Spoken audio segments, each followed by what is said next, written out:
परमात्मा को रब्बुल आलमीन कहा गया। क्या वो सब आलमों का परमात्मा, सब कौमों और मजहबों और मुल्कों का परमात्मा, वो आस्तिकों का भी परमात्मा है और जो उसको नहीं मानते नास्तिकों का भी परमात्मा, समझे? उसके सब ही बच्चे जिनके अंतर वो महान ज्योति प्रगट होती है, उनके अंतर भी यही गुण आ जाया करता। उनके लिए भी आस्तिक और नास्तिक दोनों ही से प्यार है उनका। उनके अंतर भी सब समाजों का लिए एक सा प्यार। और सदगुरु की ये तारीफ की गई है। सदगुरु कहते किसको है? सदगुरु सत स्वरूप है। सदगुरु वो हस्ती है जिसकी आत्मा सत से मिलकर सत का स्वरूप हो गई, सत का माउथ पीस बन गई। तो ऐसी हस्ती का क्या बाहरी बर्ताव कैसा होता है? सदगुरु ऐसा जानिए जो सबसे ले मिलाए जियो, जो सबको मिलाकर बैठता है। वो दुनिया को आत्मा देधारी की नजर से देखता, आत्मा की नजर से, जिस्म की बनावट की लिहाज से नहीं, न बाहरी समाजों कौमों के लिहाज से। उसकी नजर हमेशा इसी पर रहती है कि हर एक इंसान के अंदर आत्मा है। आत्मा चेतन स्वरूप है। परमात्मा महाचेतनता का समुद्र है। वो चेतन स्वरूप का हिस्सा कहो, आत्मा कहो, जुज्व कहो, वो हर एक इंसान की जिस्म के अंदर है। इसीलिए इंसान को कॉन्शियस एंटिटी करके बयान किया, ये चेतन पुरुष है। तो वो चेतनता मन और इंद्रियों के घाट पर गिरकर जिस्म का रूप और जगत का रूप बनी बैठी है, समझा? तो महापुरुष पूर्व पुरुषों की निशानी यही है कि जो गुण उस मालिक के अंतर में है वही गुण उसके अंतर पाए जाते हैं। और सबसे बड़ा गुण जो मैंने अभी अर्ज किया है कि सारी पैदाइश उसकी अपने बच्चे। तो किसी महापुरुष जो सत का स्वरूप हो गया उसमें भी यही लक्षण पाए जाते हैं। हमारे हुजूर के जीवन में एक वाकया आया है कि वो मरी पहाड़ में नौकरी पर थे। एक नास्तिक वहां तपेदिक का मरीज गर्मियों के दिन गुजारने के लिए गया। डॉक्टर ने उसको कहा कि तुम मरी पहाड़ में 2-3 महीने गुजारो ताकि तुम्हारी सेहत अच्छी हो जाए। वहां पर चील के दरख्त हैं, तो चील के दरख्त होने के सबब से वो फजा बहुत अच्छी है तपेदिक के मरीजों के लिए।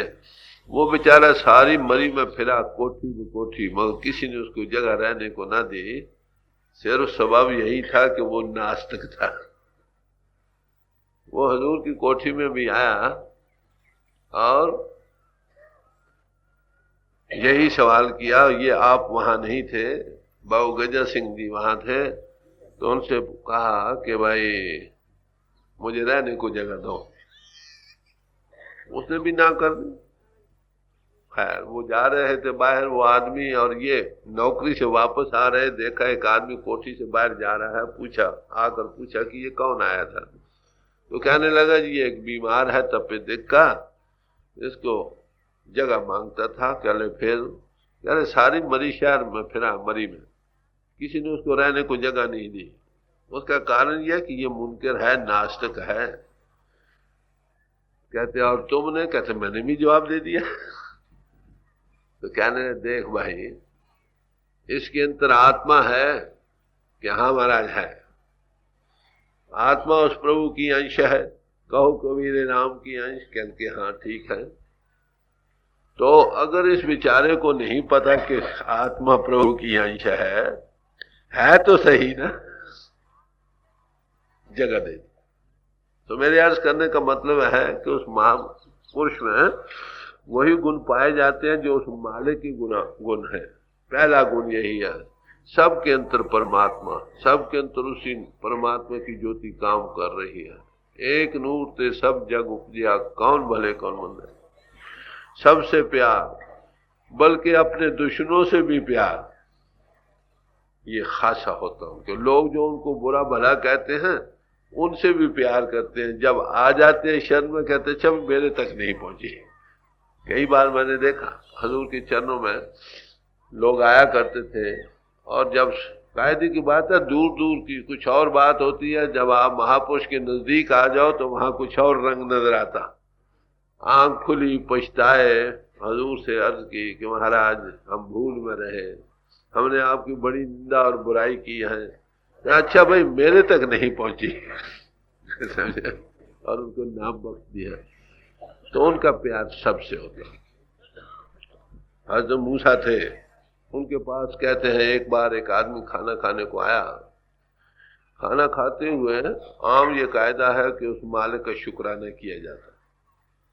उसने सिर्फ खाना शुरू कर दिया और प्रभु का नाम न लिया। तो हजरत मूसा ने बड़ा गुस्सा उसको कि निकल जाओ यहां से। तो कहते हैं कि हजरत मूसा को वही हुई आयत उतरी कि देख मूसा, जिसको मैं खाना देता हूं समझे, तू उसे नफरत करता। नास्तिक है तो मेरा नास्तिक है ना, उसको खाना देता है, राज़िक है कि नहीं प्रभु। तो अर्ज करने का बाद जो शरीयत के खास जकड़ों में है, अभी तंग दिल दायरों में है, उनकी नजर यही रही है, रहेगी। जो इससे तबके से ऊपर आ जाते हैं उनकी नजर यकसां हो जाती है, यक नजरी हो जाती है। वहां दुश्मन और दोस्त, मित्र और ना मित्र कोई भी हो, हर एक में उसी की ज्योति के लिहाज से वो दुनिया के साथ बढ़ते हैं। तो ये इस चीज को देखना जो है ना, इस चीज का अनुभव का जागना कहो, इसी का नाम रिलीजन है या मजहब। परमात्मा घट घट में बस रहा, कोई हृदय उससे खाली नहीं। वो हमारी आंख बन जाए जिससे वो हर जाई हर एक घट घट में नजर आए। इसके हल हो जाने का नाम सच्चा परमात्मा। जो जो महात्मा आए, ये एंडलेस एक्सपेरिमेंट था जो उस सच्चाई के साथ, सत्य के साथ किया गया। जो जो महात्मा आए उन्होंने इसी का इजहार किया जो उनको तजुर्बा अंतर सत्य से हुआ। तुझसे कहो, मालिक से कहो, लो जो ला तगैर ला तबदल हस्ती है, उसके साथ जो जो तजुर्बा उनका हुआ उन्होंने वो बयान किया। सिर्फ ज़बानी जमा खर्च का सवाल नहीं, यही दुनिया असलियत को समझने में कासिर हो जाती है। लोग तो सिर्फ बयान करते हैं, क्या जो ग्रंथों पोथियों में लिखा। संत वो कुछ बयान करते हैं जो वो अपनी आंखों से देखते हैं। सुन संतन की साची साखी, सो बोले जो पेखे आखे। संतों की सच्ची शहादत को सुनो, वो कुछ बयान करते हैं जो कुछ वो अपनी आंखों से देख रहे हैं। उन महात्माओं से जब आप सवाल करते हैं कि महाराज परमात्मा है, तो वो क्या जवाब देते हैं? गुरु नानक साहब से ये पूछा गया तो उन्होंने क्या कहा? नानक का पातशाह दिसे जाहिरा नजर आ रहा है। देखो भाई, यीशु मसीह साहब से यही सवाल किया गया था कि खुदा है, कहते बिहोल्ड द लॉर्ड, वो नजर आ रहा है। देखो, कहीं कोई रीजनिंग नहीं दे रहे, समझे? हम तुमसे कोई पूछे तो हम क्या कहते हैं? कोई पूछे, सवाल करे परमात्मा है तो हम कहते हैं हाँ भाई, सूरज वक्त पर चढ़ता है, मौसम वक्त पर आते हैं, हर एक चीज नियम से चल रही है, घड़ी के बनाने वाला कोई है, इसलिए as a matter of influence नतीजा अखज करते हैं कोई और ताकत है। देखी नहीं, पर जो देखते हैं वो कहते हैं हम देख रहे हैं।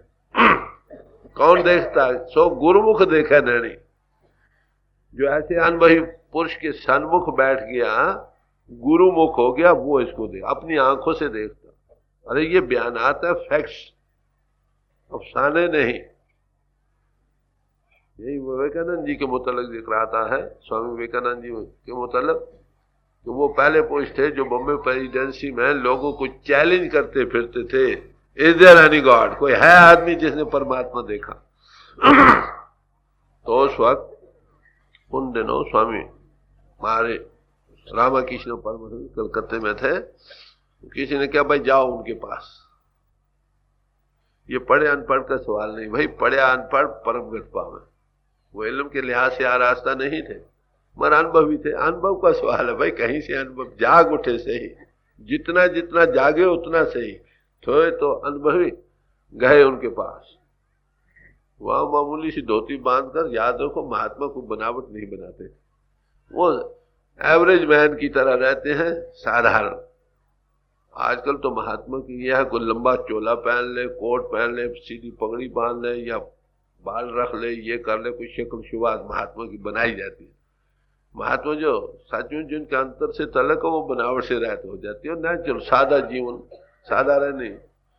वो एक धोती बांधी, कुर्ता पहने हुए फिर रहे थे। कहले भाई ये महात्मा जाकर सवाल करते हैं कि master have you seen God, ऐ महात्मा क्या तूने प्रभु देखा है? तो उसकी तरफ देखा, कहने लगा हाँ बच्चा, I see him just as I see you. हाँ बच्चा, मैंने उसको मैं देखता हूं जैसा मैं तुम्हें देख रहा हूं। कहता नहीं, इससे भी सफाई के साथ। अनुभवी पुरुष के वचन सिर नीचे हो गया। सारी उम्र यही एक लफ्ज उसकी जबान पर रहा। जब कहीं वेस्ट में गए तो ये कहते थे, but for that God man I was saved. अगर वो महापुरुष मुझे ना मिलते, मेरा जीवन बर्बाद चला गया था, निष्फल चला गया। जब हम तुमसे लोग पूछते हैं सवाल, हम लोग क्या करते हैं? या तो ये बातें करते जो मैंने अर्ज की, नतीजा अखज करते हैं, या कहते हैं फलाना ऋषि ये कहता है, फलाना महात्मा ये कहता है, फलानी ग्रंथ ये कहती है, फलानी पोथी ये कहती है, फलाना वेद और शास्त्र ये कहता है। हाँ भाई ठीक, वो जो कहते हैं ठीक। अरे भाई तू बतला, तुम क्या कहते हो? What is your experience with your self and God? जब तक कोई चीज अपने तजुर्बे में नहीं आई तो फिर उसका ठंडक कहो, शांति कहो, तृप्ति कैसे आ सकती? इसलिए आलमों अनुभवियों में हमेशा ही फर्क रहा, हमेशा ही फर्क रहा। आलम तो लिखी पढ़ी बातें सुनाते हैं, जूठी पतले चाटते हैं कबीर साहब के लफ्ज के मुताबिक। और आमिल पुरुष जो है वो देख कर कहते, वो देख रहा है, उसके देखी हुए एक चीज देखी हुई कोई बयान करे उसमें बयान, और एक आदमी पढ़ कर करे, उसके दोनों के तर्ज बयान में फर्क है। उसके वचन चले जाते हैं। एक जगह है, कश्मीर है फर्ज कर लो, 2-4 आदमी वहां गए, उन्होंने वहां के हालात लिखे हैं, सैर कश्मीर। वो किताबें जो पढ़ते हैं, और हर एक आदमी ने बयान करना, मोटी मोटी बातें तो मिलती हैं, डिटेल की बातें कहीं न कहीं एक ज्यादा बयान कर जाएगा, दूसरा कम कर जाएगा, हो सकता है तीसरा उसका जिक्र ही न करे। तो ये पढ़कर पढ़ने वाले के दिल में शक पैदा, बात क्या है कुछ समझ नहीं आ रही। एक आदमी कश्मीर गया, वो देखा है सब जगह, जब उसको वो पोथियां सुना, वो कहो इसका ये मतलब मैं देखा है, बड़ी वसूख के साथ, कन्विक्शन के साथ, प्रतीत के साथ वो बयान करते, उसके लफ्जों में वजन है, क्योंकि वो देख कर कह रहा। तो ग्रंथों पोथियों को भी माफ करना, हम पढ़ सकते हैं, मगर उसके राइट इंपोर्ट को नहीं समझ सकेंगे, सही मानों को, उस वक्त तक जब तक वो चीज, वो बात हम किसी उसके आमिल पुरुष से ना सुने। आखिर ग्रंथ पोथियों में क्या दिया क्या है? उन ऋषियों मुनियों महात्माओं के तजुर्बे हैं जो उन्होंने अपनी आत्मा के साथ किए, सेल्फ के साथ किए और परमात्मा के साथ। कौन कौन सी चीजें उनकी मददगार हुई, कौन कौन सी चीजें उस रास्ते में रुकावट साबित हुई, इनका जिक्र। उन महापुरुषों को क्या क्या तजुर्बे है, इनके थोड़े थोड़े इशारे ये उन्होंने किए। अब हम जो किताबें कोट करते हैं उसको आलिम लोग सारी जगह नहीं समझ सकते। कई जगह ऐसी आ जाती हैं जहां पर इंसान मुंह के बल गिर जाता। मैं एक मिसाल के तौर पर अर्ज करूं, मैं जब नौकरी में था तो मेरे अंदर एक सुपरिंटेंडेंट था ईसाई, वो रोमन कैथोलिक का लाइब्रेरियन था। उसके जरिए मुझे ईसाइयत की बहुत कोई खबर मिली, किताबें ग्रंथें पोथियां पढ़कर। उसको मैंने कहा भाई तुम बिशप ऑफ लाहौर से ये जाकर पूछो ये जो घंटा बज रहा है ना इसका मतलब क्या।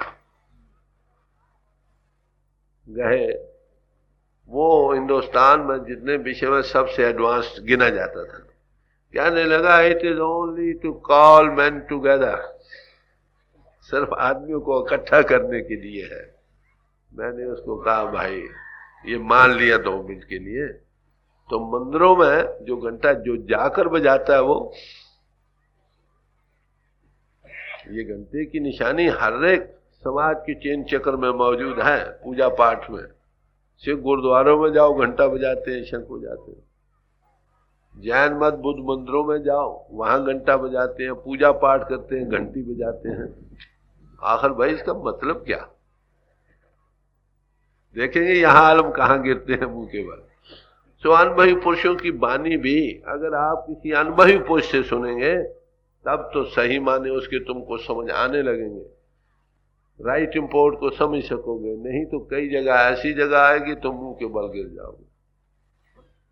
ग्रंथों पोथियों को हम पढ़ सकते हैं मगर उसके राइट इंपोर्ट को नहीं समझ सकते उस वक्त तक जब तक हम किसी आमिल पुरुष से न सुने। ये करनी का भेद है, ना ही बुद्धि विचार कथनी छाड़ करनी करो तो कुछ पाओ सा। ये प्रैक्टिकल मजमून है और प्रैक्टिकल ही रहा है और रहेगा। ये इल्मे सीना है, सफीना नहीं। ये परा विद्या है, अपरा विद्या नहीं। बाहर के रस्म रवाज, पूजा पाठ, तीर्थ यात्रा, ग्रंथों पोथियों का स्वाद है, पूजा पाठ ये वो रस्म राज जितने सब इसमें शामिल, जितने इल्म है इसमें शामिल। इनसे सिर्फ तैयारी गर्द है, preparation of the ground, paving the road, मगर इससे आत्म कल्याण नहीं है। आत्म कल्याण केवल आत्म तत्व के बोध से ही होगी। जिसको हुई इसी से हुई, चेतन रूप विचारो अपने स्वामी जी महाराज फरमाते। कहो नानक बिना पाचीने मिटे न भ्रम की काई। जब तक हम अपने आप को चीनते नहीं, अपनी आत्मा को मन इंद्रियों से आजाद करके अपने आप का अनुभव और प्रभु का अनुभव नहीं करते, तब तक आना जाना इसका खत्म नहीं होता। तो उन महात्माओं का हमेशा ही, ऐसे पुरुषों का, महापुरुषों का यही रहा है कि भाई सारी मनुष्य जाति एक है, एक रही है और एक रहेगी। सारे ही उस मालिक के कुंभे के मेंबर। सबे सांझी वाल सदायन, कोई न दिसे बाहर जियो। एक पिता एकस के हम बारक, तू मेरा गुरहाई। Brother of man and father of God, ये सबसे उनका पहला उपदेश है जो वो दिया करते हैं। वहां कौमे मजहब समाजे नहीं, वहां आत्मा देहधारियों का सवाल है। वो सबको आत्मा देहधारियों की नजर से देखते हैं और सबसे उसी की अंश मानते हुए उसी के पुजारी रहे। इन सब महात्माओं का निरोल तौहीद का मत रहा है, एक प्रभु का, उसके सच्चे पुजारी रहे और ये बतलाते रहे कि हमने उसी को पाना, जिन्होंने पाया है उनकी सोबत में पाना। बस ये एक जरूरी बात। जिन्होंने देखा ही नहीं, पाया ही नहीं, वो तुमको क्या दिखाएंगे। तो किसी महात्मा के बानी लोग हैं वो उसी पर जोर देते हैं, वो किसी लफ्जों की जकड़ों में या बाहरी शक्लों की बनावट की जकड़ों में ना रहे, ना किसी को तलकीन करते हैं। वो ये कहते हैं रहो तो सही, क्योंकि मैंने सोचा, मगर उसकी जकड़ में, उसकी दरो दीवार की जकड़ में मर न जाओ। इतने ऊंचे चढ़ो कि सारी मनुष्य जाति ही तुम्हारी समाज बन जाए। गुरु नानक साहब से पूछा गया था कि महाराज सबसे ऊंचा मजहब कौन सा? योगियों ने सवाल किया। योगियों में आई पंथी सबसे ऊंचा। तो फरमाने लगे आई पंथी सगल जमाती मन जीते जगजीत, कि सबसे ऊंचा मजहब क्या है कि हम सब एक जमात में पढ़ रहे हैं और सब उसी को पाने के लिए बैठे हैं ना भाई। अपरा विद्या इसलिए बनाई गई कि इससे नेक पाक और सदाचारी बने। पाना तो वर्ज वही था ना कि अपने आप को जानो और प्रभु को जानो, self knowledge and God knowledge. सब ऋषियों ने यही उपदेश दिया, नो दाई सेल्फ, अपने आप को जानो। जब तक ये नहीं होगा तब तक शांति नहीं होगी। तो सब महात्माओं का एक ही मत रहा, सच्चे मन, एक सिरातुल मुस्तकीम सीधा रास्ता, दूसरा नफ्स का रास्ता। जो मुसलमान फकीरों ने उसको इस तरह बयान किया, एक गुरुमुख का रास्ता, एक मनमुख का रास्ता, ये संतों ने बयान किया। एक मोमिन, दूसरा काफिर, एक शरे मार्ग, एक पिरे मार्ग, दो ही मार्ग है दुनिया में। संतों का मार्ग हमेशा ही सिरातुल मुस्तकीम, गुरसिखी कहो, मोमिनता कहो, शरे मार्ग कहो, इसका रहा। इसमें किसी मजहब का इख्तिलाफ ना रहा, ना है, ना हो सकता। It is one for all. आत्म तत्व का बोध सबके लिए एक जैसा मजमून रहा है और रहेगा। जैसे डॉक्टरी मजमून है, किसी समाज में रहो सबके लिए एक जैसा मजमून है।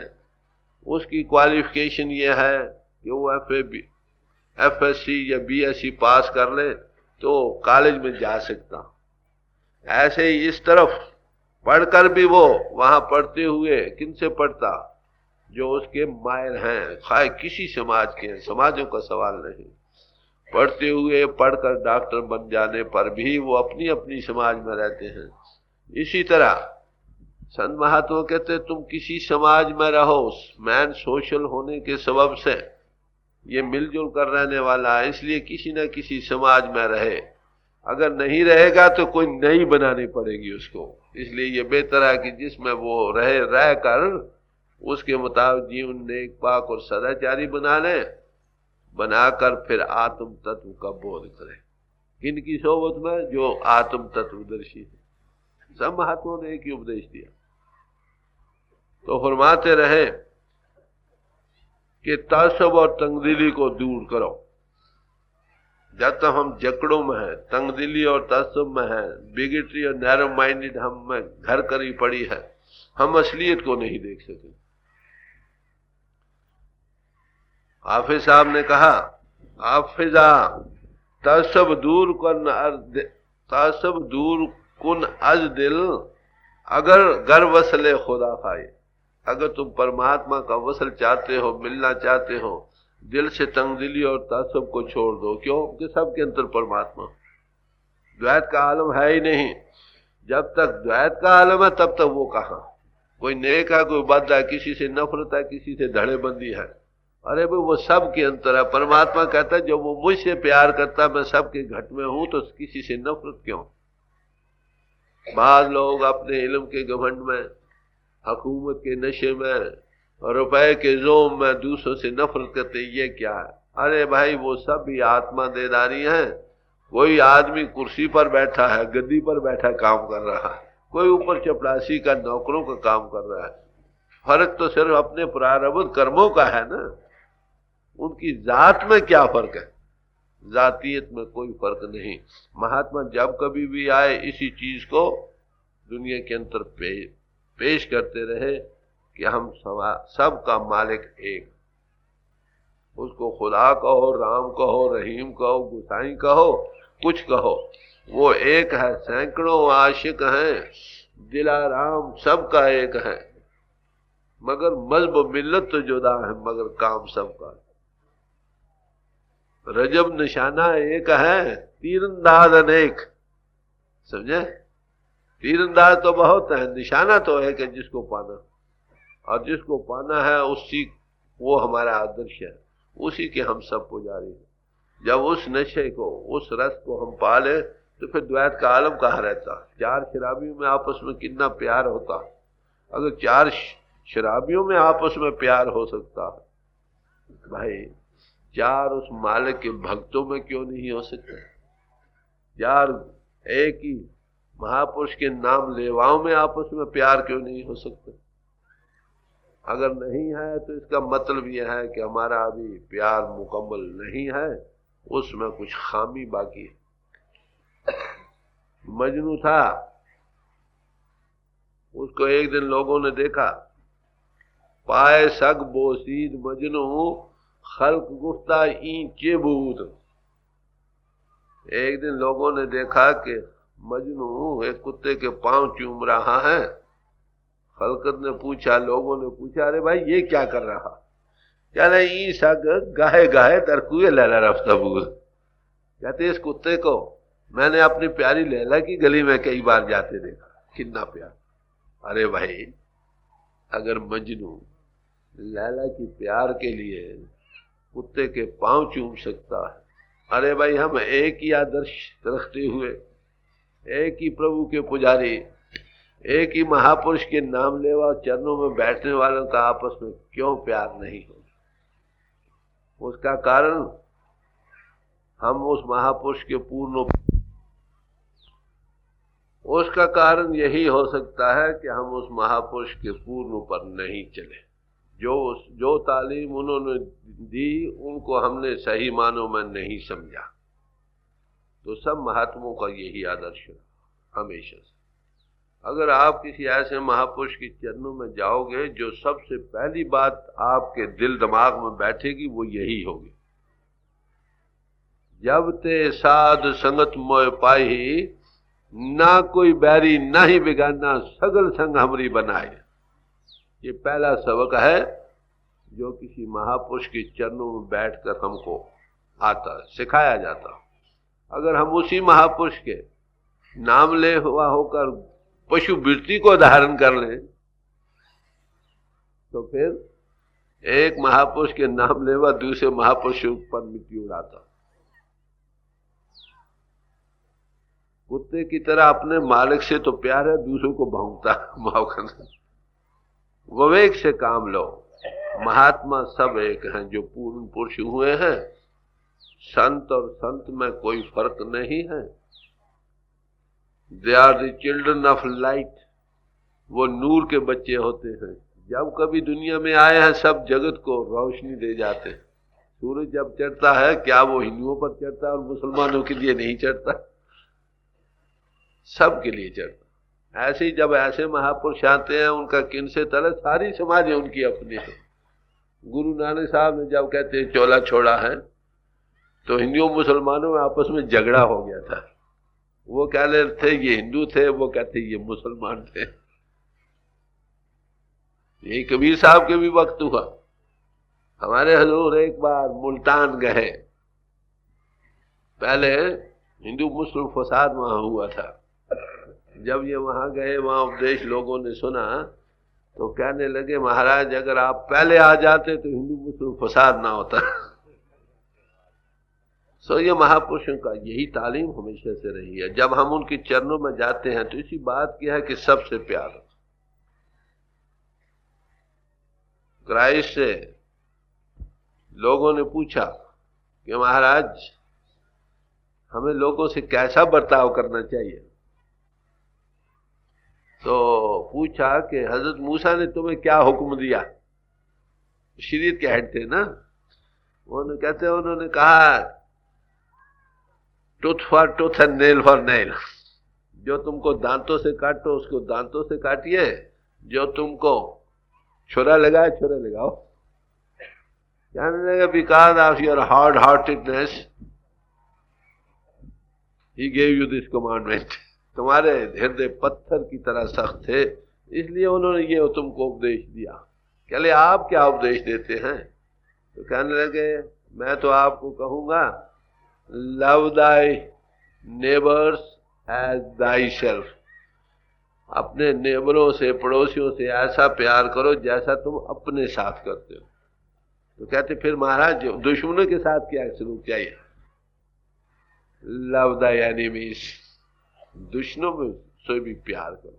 ये महात्मा को हमेशा से उपदेश रहा। आपको पता है व्यास जी के पास एक दफा सवाल किया गया कि महाराज धर्म की हमको समझ नहीं आ रही कि धर्म किसको कहते, हमें आप ऐसी खोल कर समझाएं कि धर्म का जो तात्पर्य हमारे दिमाग में बैठ जाए।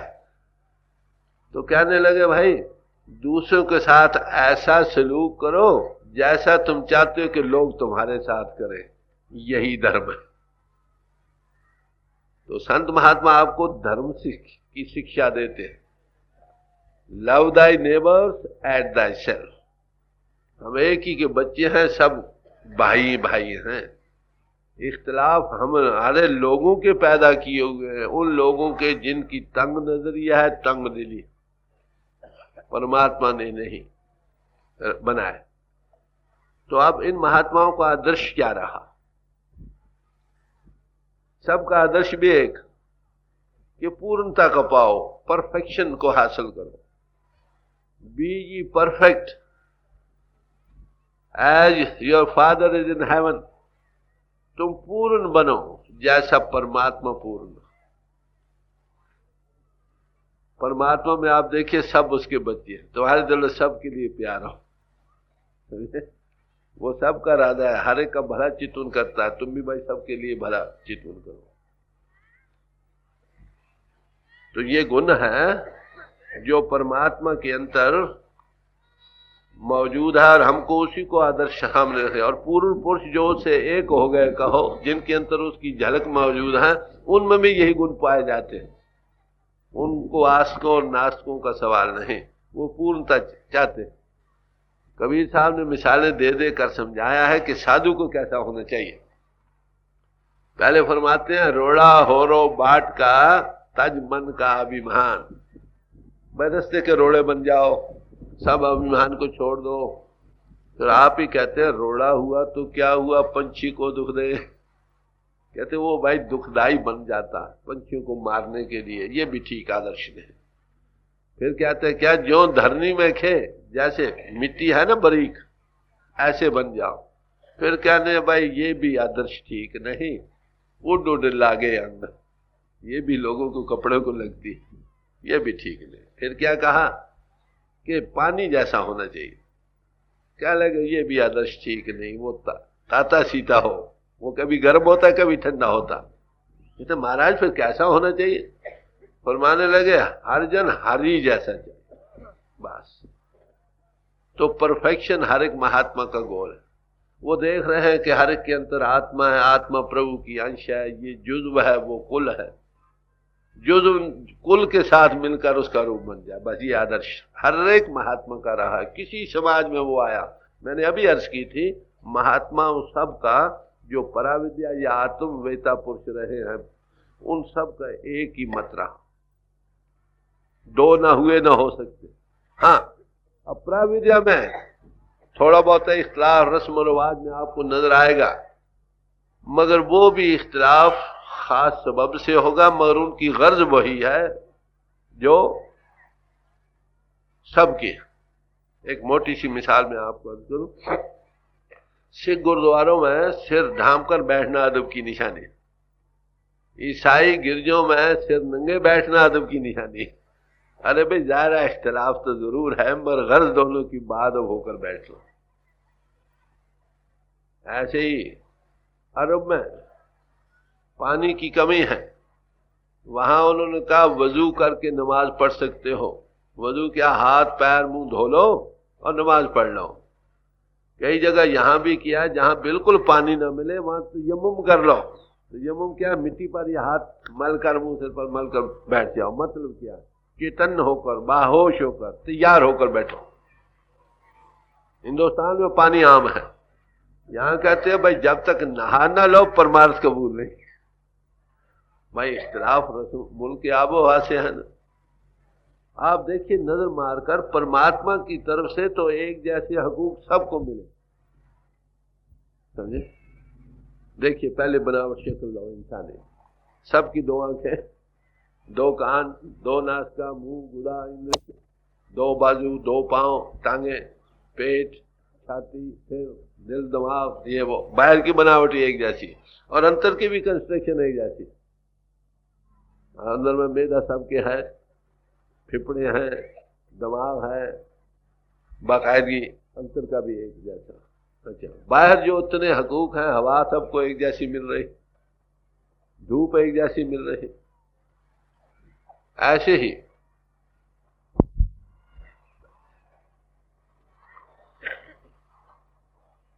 अंतर की बनावट और बाहर की बनावट दोनों एक जैसे, ऐसे एक जैसे हकूक मिले हुए। अब देखिए अब बुखार चढ़ता है, आप ये बताएं हिंदुओं को और तरह चढ़ता है या मुसलमानों को और तरह चढ़ता है? एक जैसे चढ़ता है नहीं, उसका इलाज भी एक ही जैसा। तो परमात्मा की तरफ से अंतर ने हर एक सिलसिला एक जैसा बयान किया, तो इसमें कोई फर्क नहीं। तो भाई हमने क्यों इख्तिलाफ बनाए? बात ये हमारे बनाई हुई है ना। अपरा विद्या इसलिए बनाई गई थी, बाहरी रस्म रिवाज, सोशल बीइंग होने के सबब से, कि खास खास कानून बनाए, उसके मुताबिक ये जीवन बसर करे, नेक पाक और सदाचारी बने, इंसान इंसान के काम आए, दुनिया की यात्रा आराम से व्यतीत हो, एक गुड वर्ल्ड सिटीजन बन जाए। गर्ज यही हर एक समाज की। अगर अपरा विद्या के महात्मा भी सही मानों से प्रचार करें तो ये पाकिस्तान ना बनता, समझे, ये गलत प्रचार का नतीजा। और जो आत्म तत्व का बोध है वो तो बिल्कुल मुख्तलिफ मजमून है, वो सबके लिए एक जैसा रहा है और रहेगा। अब इन समाजों से, इन बाहरी पर अपरा विद्या की कानून से हमने लेनी है मदद, और वो मदद क्या है कि तुम नेक पाक सदाचारी बनो, सत्य को धारण करो, अहिंसा परमो धर्मा, किसी का बुरा चितवन न करो, मन करके भी, वचन करके भी, कर्म करके भी सत्य को धारण करो, समझे, नेक पाक जीवन बनाओ, ब्रह्मचर्य की रक्षा रखो। तो सब महात्माओं का एक ही जैसा आदर्श हमेशा से रहा। आप देखेंगे इन असूलों के साथ इख्तिलाफ कहाँ, इख्तिलाफ इंसान के पैदा करना है, प्रभु के बनाए नहीं। यही हाफिज साहब ने कहा है, यक हकीकत जलवागर दर कुफ्र इस्लाम अस्त, बस एक हकीकत सब में जलवागर हो रही है, काफरों के अंतर भी और मोमनों के अंतर भी। फिर कहते इख्तिलाफात मज़ाहिब जुमला अब हम अस्त, बस जिन्हें मजहबों के इख्तिलाफ हैं वो शख्सी वहमों पर बने। एक आदमी उठा, उसने एक ख्याल पैदा किया, 10-20 उसके गिरदा गिर्द बैठ गए, वो एक नया मत जारी कर दिया। अगर हकीकत की नजर से रहे तो कोई झगड़ा नहीं। जब वो शख्सी एक खास खास कन्विक्शन प्रतीत पर्सनल जो होती है उस पर बैठ जाते हैं तो इख्तिलाफ पैदा हो जाते हैं। वो कहता है मैं सच्चा हूं, वो कहता है मैं सच्चा हूं। अरे भाई सच्चाई तो एक ही हो सकती है, दो नहीं। किसी सवाल का जवाब सही एक ही हो सकता है, ना दो हुए ना दो हो सकते। सच वही है जो पहले अर्ज की। बाकी इख्तिलाफात कहते इंसानों के अपने बनाए हुए हैं। कहते क्या हुआ, इसका नतीजा ये हुआ कि एक क्लास दूसरे के क्लास के खिलाफ हो गई, तंगदिली और तसब बढ़ गया। तो आज तसब कासा शेखों ब्राह्मण शुद्ध जुदा, शेखों और ब्राह्मणों के प्याले अलग अलग हो गए, भाई भाई से जुदा हो रहा। अरे भाई जब आदर्श एक है, जरिया एक है, फिर इख्तिलाफ का, किसी ने उसको राम कह दिया, किसी ने रहीम कह दिया, किसी ने कहा नाम से मुक्ति है, किसी ने कहा कलमे से मुक्ति है, किसी कहा कि जिसके अंदर परमात्मा की ज्योति प्रगट हुई वही हिंदू है, वही सिख है, खालसा है। किसी ने कहा भाई जिसके अंदर खुदा का नूर प्रगट है वही मुसलमान है। फर्क कहाँ? फर्क तो हम लोगों की तंगदिली और तासबों के सबब से बन गए।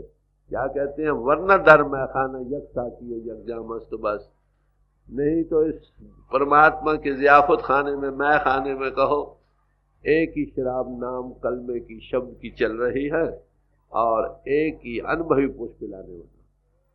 जब अनुभवी पुरुष होगा आपको यही तालीम देगा आपको, it is better to be born in a temple but to die in it is सिन।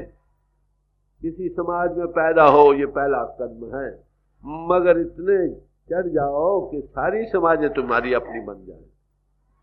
समझे। एक बार मुझे याद है, हजूर महर्षि जी से मिले, लाहौर का वाकया है, कोई जिक्र हुआ कि कोई कॉलेज स्कूल बना लिए जाए, तो हजूर फरमाने लगे कि जितने कॉलेज और स्कूल है ये सब हमारे अपने हैं।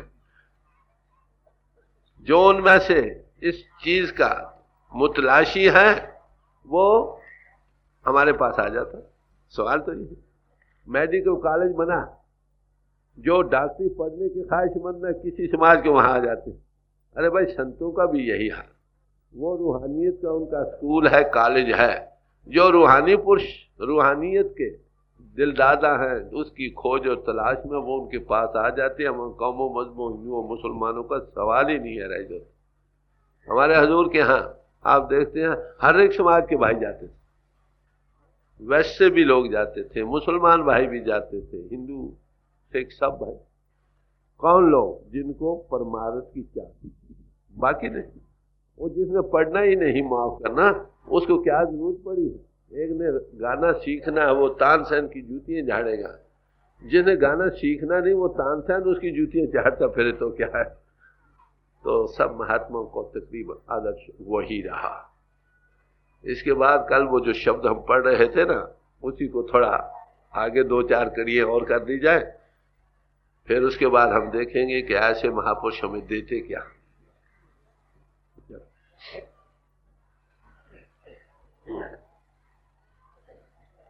मेरे मन तन प्रेम प्रेम का,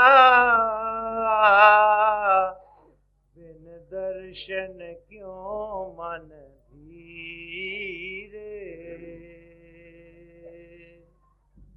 फरमाते हैं कि हे प्रभु, मेरे मन और तन के अंतर तेरे मिलने की पीर प्रेम का, प्रेम प्रेम का, बिन दर्शन क्यों मन धीरे। तेरे दर्शनों के बगैर मेरा मन कैसे धीरज पा सकता। कल ये शब्द शुरू हुआ था कि मेरे दिल में उस प्रभु के मिलने की जबरदस्त लोचा बस रही अंतर में। अब उसको अंतर में जिसके लोचा होगी, अवश्य ये लोचा कैसे पूर्ण हो सकती है? जब कोई पूर्ण महापुरुष उसको पूरा गुरु मिल जाए। तो कहते हैं हे प्रभु, मेरा जी करता है कि आपके दर्शन नसीब हो। आपके दर्शन के बगैर हमें बिल्कुल चैन नहीं, राहत नहीं, बिल्कुल ठिकाना नहीं, किसी तरह से टिकाव नहीं बन सकता। तो सब महात्माओं ने तकरीबन यही कहा है। मुंद रैन दोहेलड़िया जियो, नींद ना आवे। समझे? मुझे नींद नहीं आ रही, बड़ी मुश्किल से रातें गुजर रही हैं। साधन डूब लिया फिर के हावे, उस प्रभु के हावे हौके जो उसके दिल में से निकल रहे हैं कि तो उससे हौके आकर वो पतली हो रही है, यह हालत हो जाए। जिसकी जबरदस्त ख्वाहिश दिल में पैदा हो, कायदे की बात है उससे हर वक्त जब हौका निकलेगा तो इसी का निकलता रहे। हे प्रभु, तू कब मिलेगा? जिसके अंदर इतनी रूलिंग पैशन, जबरदस्त ख्वाहिश बन जाए, अवश्य समझो वो प्रभु आने वाला। उसके लिए बिला सोज गुदाज कुदरती बात है जो पैदा होती है। पेड़ घर नहीं आवा मरिए हवा।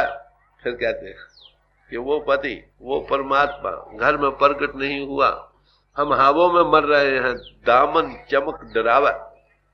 जब ख्याल में बैठता है प्रभु की याद में तो थोड़ी थोड़ी उसकी झलक आने लगती है ना।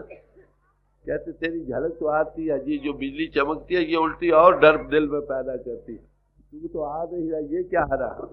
वो उसी के आने के ये पेश टेमा है, अंदर लाइट का थोड़ा थोड़ा प्रगट होना। सेज अकेली खरी दुहली,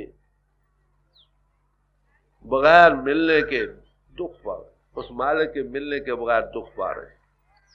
आदमी इंतजार में हो, जिसकी आस हो वो मिलता न हो, अंतर में जब रूह खड़ी होती है ना, बाहर से हट जाती है, उसकी आस में बैठी है, फिर किसी की थोड़ी थोड़ी चमक आती है, थोड़ी लाइट की झलक आती है, कुछ ज्योति प्रगट होती है, चले हे प्रभु अभी तेरी आस है आने की। तो सब महात्माओं ने इसी के बिना और सोच के किस्से कहानियां बयान की।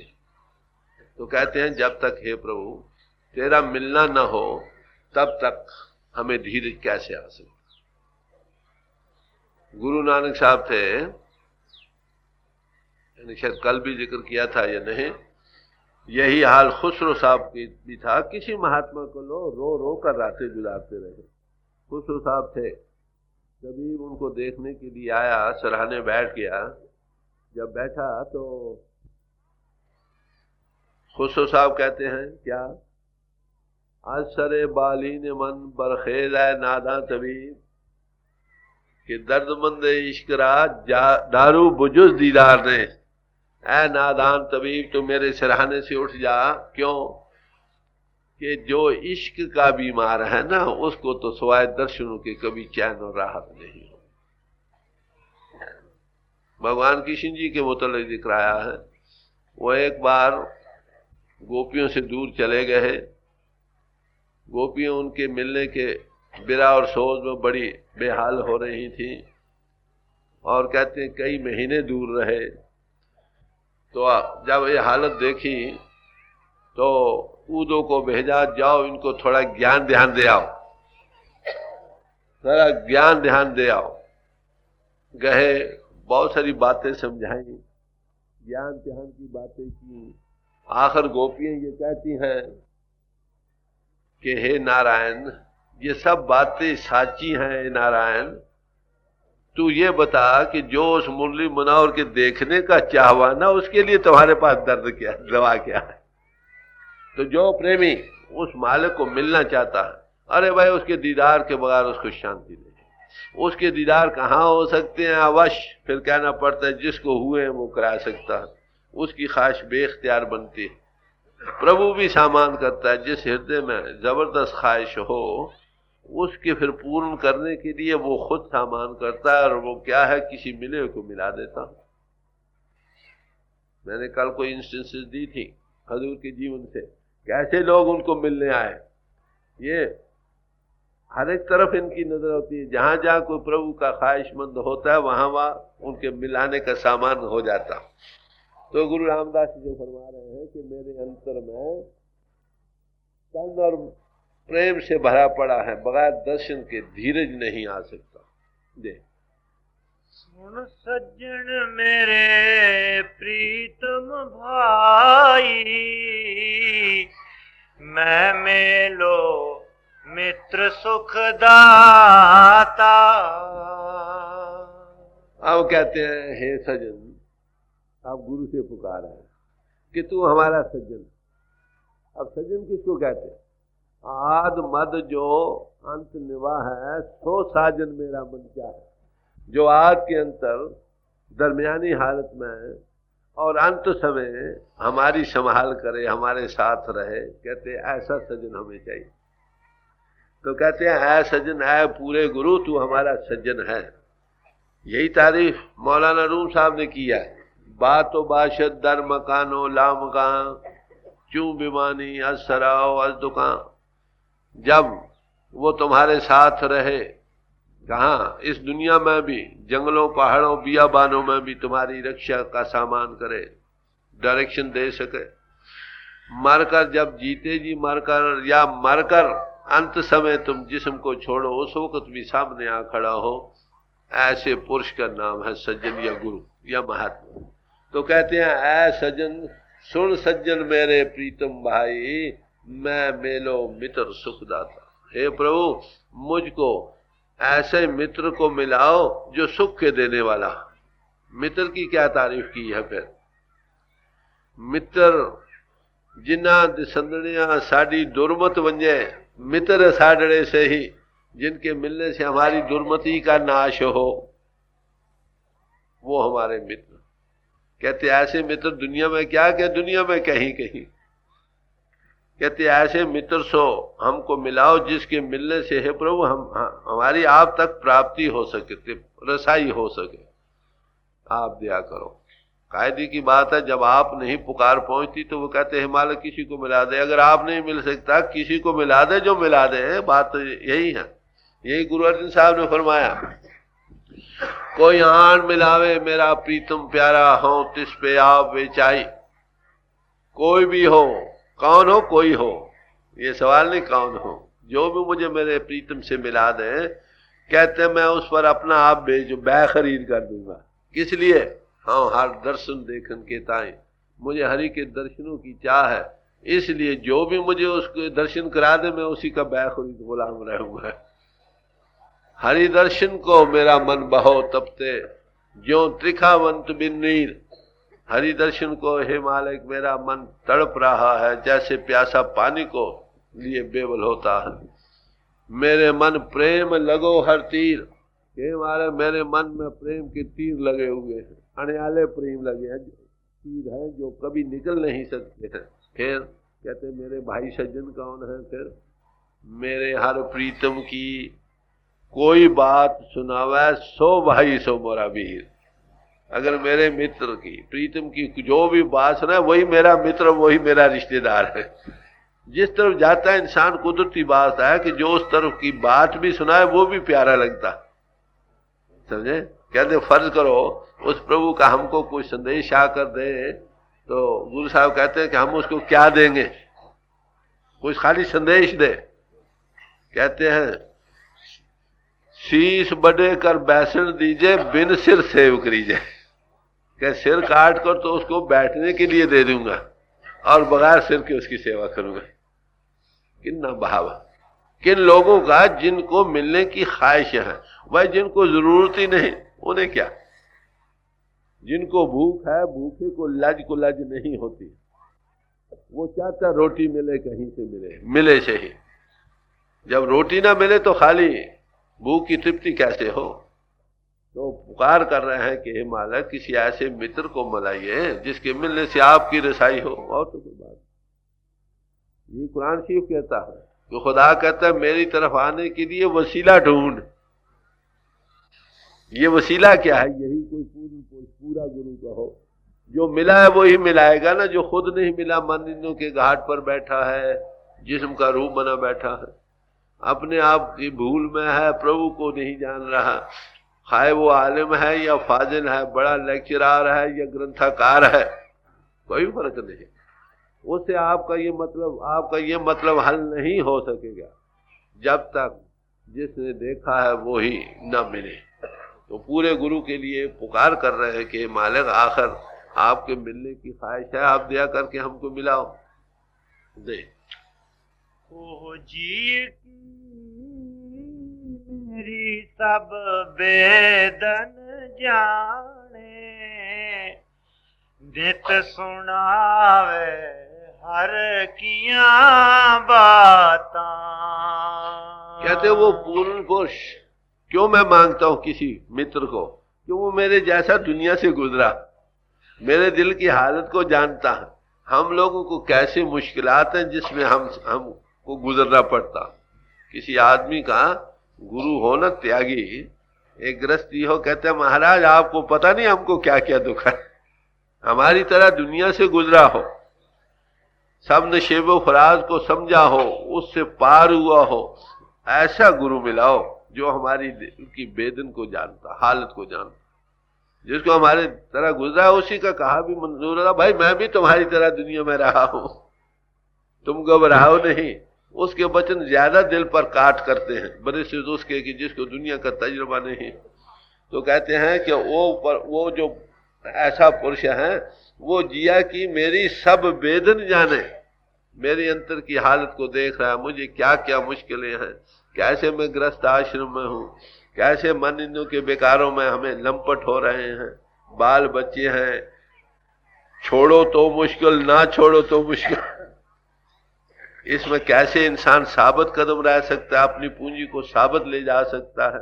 कोई ऐसा जो हमारी गति को जानता हो वही हमारे इस दर्द की दवा कर सकता। तो कहते हैं कि वो इसलिए मित्र सुखदाता मिलाओ कि उनके मिलने से हमारे ये दुख दर्द जिसमें हम जा रहे हैं ये दूर हो सके। और वो क्या करता है कि हर वक्त ही उस मालिक की कथा सुनाता, बातें करता। मैंने प्रभु को देखा, ऐसे पाया, उसका ऐसा रंग है, उसका ऐसा नशा है, ऐसा सुरूर है, ऐसा आनंद है।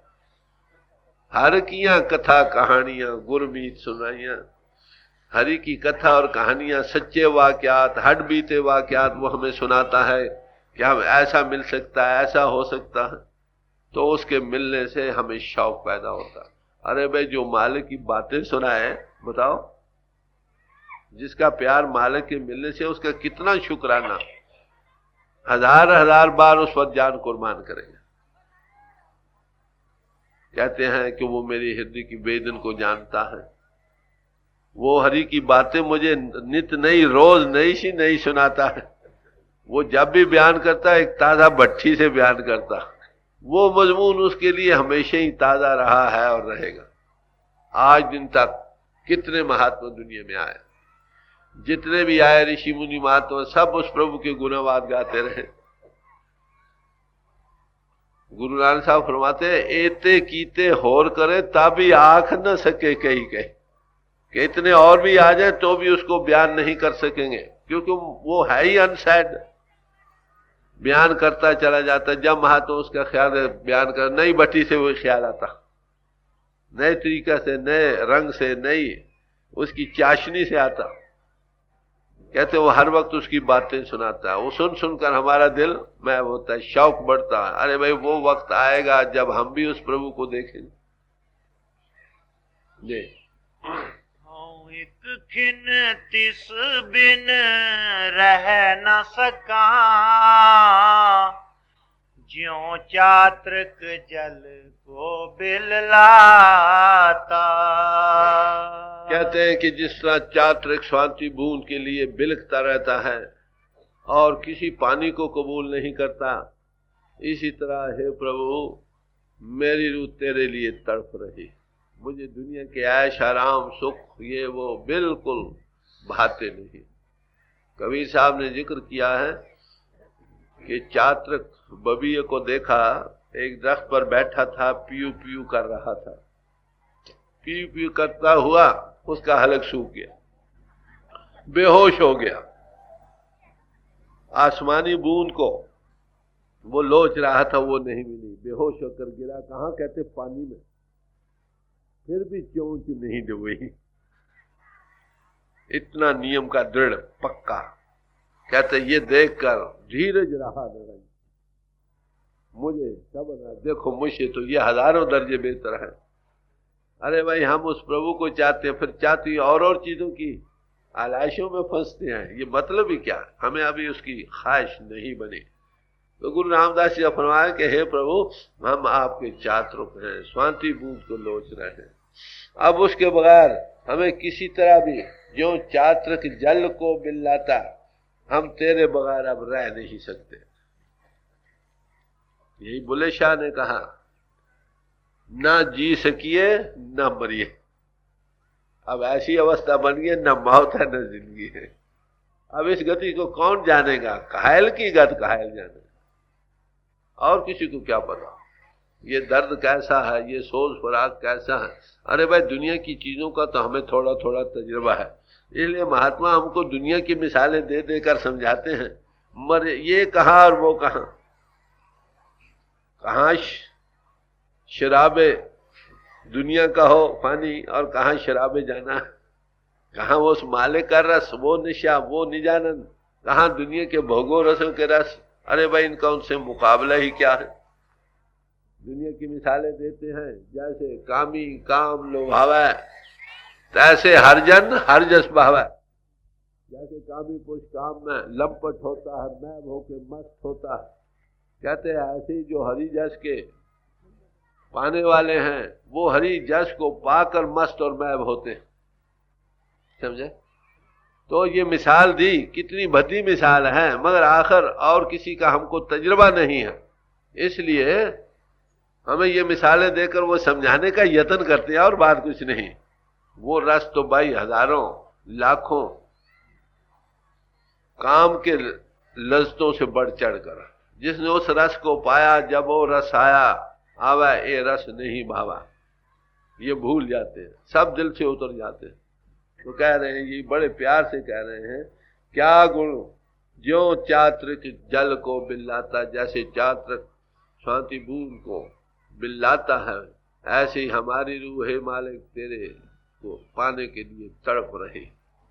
जिस रूह के अंतर, जैसे मैंने कल अर्ज की थी, ऐसा सोज गुदाज और बिरह जाग उठे, समझो उस मालिक के आने का ये पेश है।